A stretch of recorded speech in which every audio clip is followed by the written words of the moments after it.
mean, this is a good path that he's on.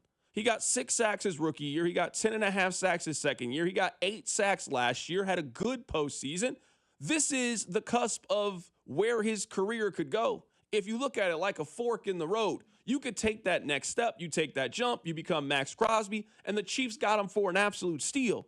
Even if he stays where he is as a player, and he never takes that jump, he doesn't have a 13 and a half sack season. We're not looking at him like a Pro Bowl, all-pro caliber player. He's just a good, proven pass rusher.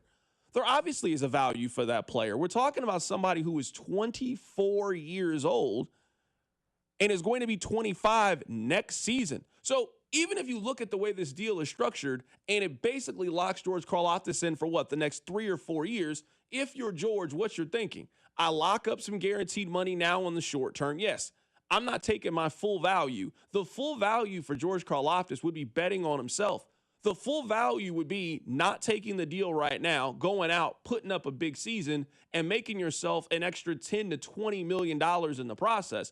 But if you're him and you're thinking, all right, this thing guarantees me $32 million. It's going to guarantee me $62 million over the life of this deal.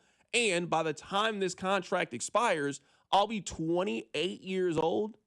In theory, when I could maybe be in line to get a new contract, you can live with that if you're George Karlaftis.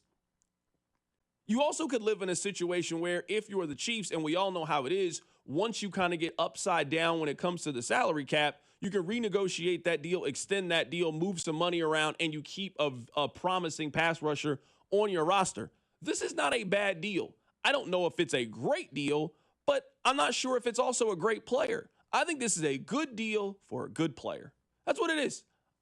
I was wrong by the initial sticker shock of seeing the 4 years, $93 million. I was thinking, wow, that's a lot of money for George Karlaftis.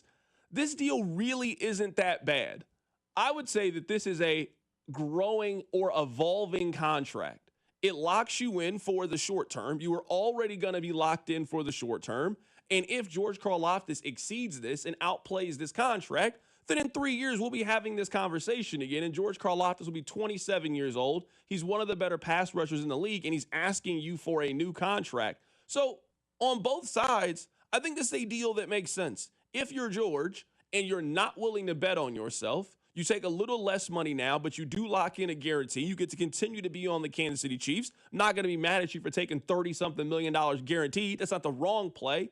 If you're Kansas City, this is a player that you clearly think is about to make the jump, a player that you clearly want to build around, that you think is a part of your core. You lock that player up. You give yourself incredible flexibility over a 6-year span of time, and you can go from there.